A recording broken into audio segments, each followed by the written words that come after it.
संयुक्त राष्ट्र संघ में प्रस्ताव रखा कि दुनिया भर के वैज्ञानिक मिलकर पर्यावरण की समस्याओं पर विचार करें। 1972 में स्वीडन की राजधानी स्टॉकहोम में पर्यावरण सम्मेलन मारिस एफ स्ट्रॉन्ग की अध्यक्षता में बुलाया गया। स्टॉकहोम में सम्मेलन के अवसर पर पर्यावरण के संबंध में फीनिक्स रिपोर्ट तैयार की गई। यह सम्मेलन 5 से 16 जून तक चला और वहीं तय हुआ कि यह पर्यावरण सुरक्षा अभियान बंद नहीं होना चाहिए। अतः तभी से 5 जून को प्रतिवर्ष विश्व पर्यावरण दिवस के रूप में मनाया जाता है तथा पर्यावरण संबंधी तमाम समस्याओं पर वैचारिक आदान प्रदान होता है। धरती के बिगड़ रहे पर्यावरण को लेकर विश्व चेतना जागृत करने के उद्देश्य से संयुक्त राष्ट्र ने 1972 में जो मानव पर्यावरण सम्मेलन आयोजित किया था, इसकी अगली कड़ी है रियो सम्मेलन। ब्राजील की पुरानी राजधानी रियो डी जेनेरो से 12 दिनों मीन्स 13 से 14 जून तक चलने वाले संयुक्त राष्ट्र पर्यावरण और विकास सम्मेलन का काफी आपत्तियों, अनापत्तियों और सहगतियों के बाद 14 जून को समापन हुआ। इस सम्मेलन में 178 देशों ने भाग लिया और सम्मेलन को शताधिक सनाध्यक्षों ने संबोधित किया। प्रकृति एवं प्राकृतिक संसाधनों के संरक्षण का अंतर्राष्ट्रीय संघ, संयुक्त राष्ट्र पर्यावरण कार्यक्रम, विश्व वन्य जीवन कोष आदि विश्व स्तर पर संरक्षण संबंधी कार्यक्रम चलाने वाली संस्थाएं हैं। संयुक्त राष्ट्र महासचिव कोफी अन्नान ने 5 मुद्दों को ध्यान आकर्षण का बिंदु बनाया। जल और स्वच्छता, ऊर्जा, स्वास्थ्य, कृषि, जैव विविधता एवं पारिस्थितिक प्रबंधन, जिसे संक्षेप में वेहाप कहा जाता है।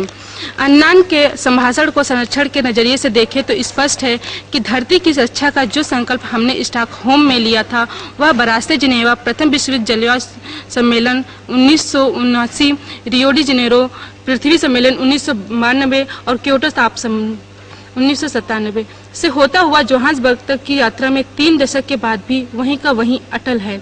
कदाचित इसीलिए अधिकांश पर्यावरणविदों ने इसे समृद्ध राष्ट्रों की धोखाधड़ी की संज्ञा दी है। यह प्रयास निर्धन राष्ट्रों के साथ एक धोखा है।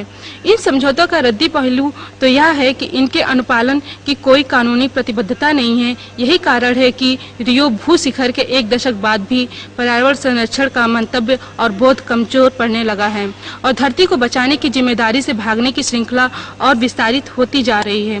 हमारी इन आत्मघाती प्रवृत्तियों से पारतंत्रों में इतने आमूल परिवर्तन हो रहे हैं कि एक दिन धरती जीने के काबिल ही न रहेगी और हमारे महाविनाश की गाथा लिपिबद्ध करने वाला भी कोई न होगा। अलबत्ता इसमें आईपीसीसी की रिपोर्टों का उल्लेख करते हुए सन 2050 से पहले उत्सर्जन में कटौती कर सन 2000 के स्तर पर लाने को कहा गया, ताकि धरती के ताप में 2 डिग्री सेल्सियस से अधिक वृद्धि न हो। CO2 के उत्सर्जन के उच्चतम बिंदु 450 ppm पर रोकना और आगामी 15 वर्षों के भीतर 400 ppm तक घटाना होगा।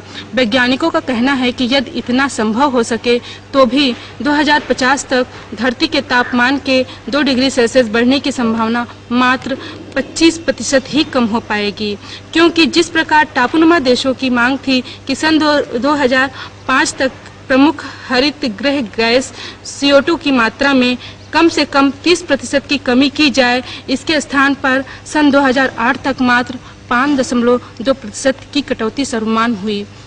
और बढ़ती हुई जनसंख्या, ऊर्जा संसाधनों के अतिशय उपभोग, विलासितापूर्ण जीवन शैली के निर्वाह हेतु प्राकृतिक संसाधनों के लूट घसोट पर अंकुश लगने की फिलहाल कोई प्रतीत दृष्टिगोचर नहीं हो रही है। और नई शोधों से यह भी ज्ञात हुआ है कि 2 मिनट गूगल सर्च के द्वारा पर्यावरण में 15 ग्राम प्रदूषण की बढ़ोतरी होती है। इससे अनुमान लगाया जा सकता है। इस तरह अगर दिन प्रतिदिन पर्यावरण बचाने के उपाय सोचे जा रहे हैं तो जाने अनजाने में ही हम प्रदूषण में वृद्धि भी कर रहे हैं। धरती हमारी माँ है और इसलिए हमारा मूल कर्तव्य एवं परम धर्म यही है कि उनके संसाधनों के संरक्षण का शुभ संकल्प लें और उसका कठोरता से अनुपालन करें, जिससे हमारी हरी भरी धरती बचाई जा सके।